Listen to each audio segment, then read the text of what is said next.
In this video, we're going to show you to install the rear hatch lift supports on your Jeep Patriot, located on the rear hatch. Now, when replacing your lift supports here, you want to make sure that you either have someone to hold the hatch up while you pop this off, or use something like a prop, a broom handle, or something like that to hold the rear hatch up. Now we're going to start with a pocket screwdriver. And come on over here to the end, and there's a little metal clip, and there's going to be a little notch right here. So you're going to use your pocket screwdriver, get in there, and just bring out that clip.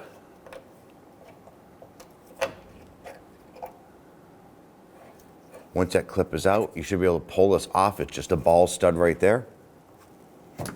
We're going to do the same on the other end.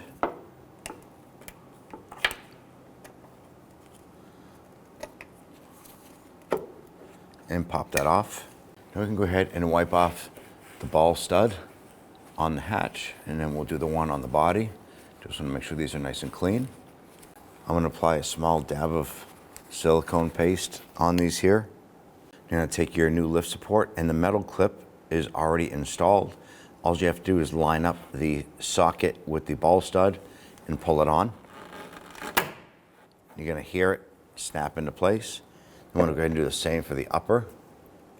You can just go ahead and rotate this clockwise in order to get that to line up. If you turn it counterclockwise, you're going to unthread this from the rod, and you don't want to do that. Go ahead and lift up on that hatch, get that to line up, and then push it on. Give it a little tug, make sure it's secure.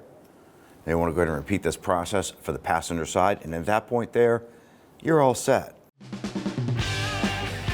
When only the best will do, demand TRQ. The only company that lets you view before you do.